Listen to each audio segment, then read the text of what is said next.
Sound speeds, and in this video we're going to be doing a first look at a brand new product from a company called Neptech. Now you probably have not heard of Neptech before, and for good reason. They're a small Dutch company that has not yet showcased their flagship product just yet, but they're going to be doing so at NAB next weekend. Now, if you've been watching my channel for a while, you know that I do not like to present dated material, but because this is a first look at a product, I think I'm going to make an exception in this case. Before we get going, I want to point out something. This is a prototype, which is why it has a label with its testing code on the side. Now, the finished product will be on display at NAB next week for you to check out and play with. But for right now, I'm going to be going over this prototype, and then I will be also explaining some of the differences on the final product. Let me explain what these things are. This is Neptech's flagship product called the BC-1. That stands for Bluetooth Cable 1. Now, if you can imagine, these two connectors are connected up wirelessly via Bluetooth, but this is not Bluetooth like you're familiar with that has latency to it. Neptech has created a tech based on Bluetooth that is zero latency, which is why this is so fascinating. If you compare the BC-1 to Neutrik connectors, you'll see that there are subtle differences. And of course, there's no Neutrik branding. There's no branding on these at all because these are, of course, prototypes, but you can expect those on the finished product. The finished product will look a little bit different from the prototypes, and for good reason. If you compare this to a Neutrik connector, you'll see that it's very similar. It is metal, then plastic, then rubber, just like a Neutrik. The finished product is going to be made entirely of an indestructible plastic, and it's going to extend out about an extra 6 millimeters, no longer be tapered, and will have a little bit of a rounded end to it. The reason why is that this prototype, it has hearing aid batteries on the inside, and it's sealed, so I can't open it up and show you. But the finished product will be battery on this side and the tech will be on this side so that you can actually unscrew this and put it on a proprietary charger they're going to be selling. Here's the first cool thing about the BC-1. The male connector does not require power as long as you plug it up to a source and enable the phantom power on there.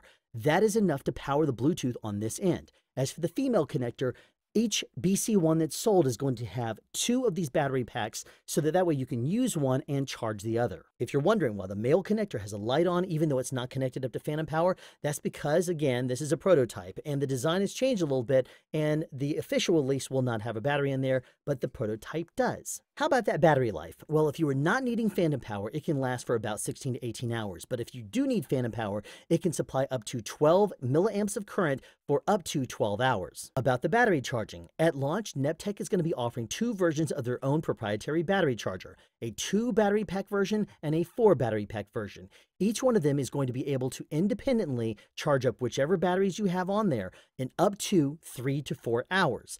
Now, if you do not have this charger, you can still charge up the batteries using an embedded micro USB that's going to be on the underside, but it's not going to be a rapid charge, it's going to be a trickle charge, but you can still charge it within about 6 to 8 hours. Now let's talk about how you use it. To turn it on, all you do is you press the end and a light will come on to indicate that it is now on. On the prototype, this power on indicator light is more of a white in color, and in all honesty, it's kind of like a flashlight if you look at it.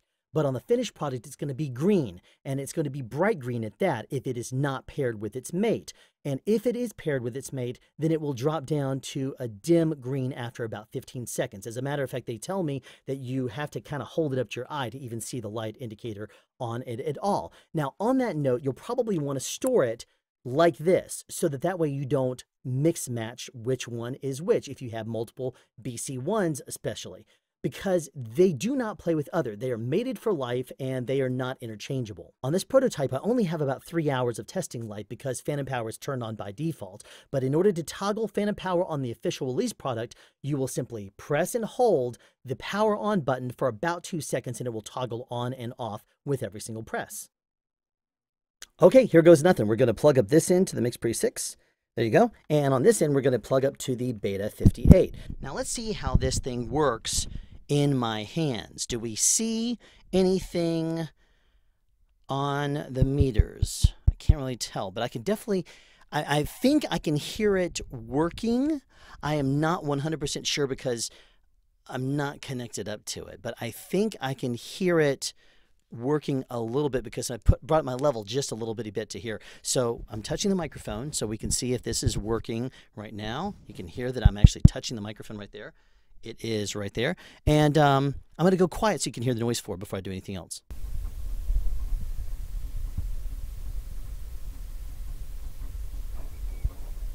Sounds pretty quiet to me. Now, let's actually try this on a condenser microphone. So let's undo this.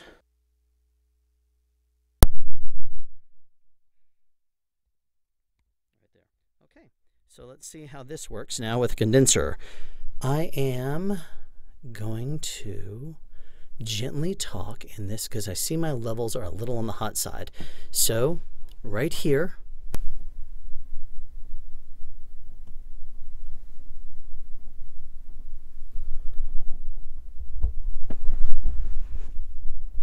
that's the noise floor. Sorry, I'm looking down at my monitor now. That is the noise floor on this microphone. And you can see it's coming straight off of this thing. It's insane how this thing works. I don't even know how this thing works. It's extremely quiet though, but it doesn't sound like Bluetooth. And how is the latency? I mean, I guess it's zero latency because I'll be able to tell you better in post, but pretty fascinating to me as far as I'm concerned. So that is a look at the Neptech BC-1. Remember, this is just a prototype, but the final version will be available for you to look at and play with at NAB. So if you're going to NAB, keep an eye out for them. And unfortunately, at the time of this first look, Neptech does not know which booth they're going to be sharing with, but they said it should be obvious. Just look for the signs. Now, the BC-1 will be offered at a special introductory price if you want to pre-buy there, for $39.99 each, and that's going to include one of the dual chargers. So you get the male, the female end with 2 battery packs and one of the dual chargers for $39.99. After Friday, April 27th, it's going to go back to its regular price of $79.99. So you get 50% off if you get it at NAB or within the first 2 weeks after. So keep an eye out. So this is a first look at the Neptech BC-1. Now, I wish this was the full-fledged version of the product because I would love nothing more than to add this to my kit. Sound mixers out there, imagine what we could do with full-size microphone planting if we had these little bad boys.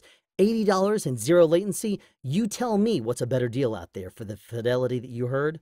This is a pretty good deal. Now, if you're going to be at NAB, please keep in mind that this little first look video is still relevant to a lot of people that haven't seen the product just yet. So if you wouldn't mind, go there, check out the product, and then come back and write in the comments below what you thought of it. Tell me about the changes and how they really work for you, because I would love to hear it. Did they make it better? Did they make it worse? I hope not, because this is actually pretty cool as it is. And with the changes they were talking about making for the full version, it sounds fascinating to me. So please tune into more episodes of Sound Speeds in the future for more first looks and sound advice. Have a question you'd like answered or want to add something? Be sure to write it in the comment section down below. You can also make a suggestion for future topics of discussion. Again, comment section down below, or you can email me at soundspeeds@yahoo.com. Be sure to subscribe and turn on notifications so you won't miss out on future sound advice.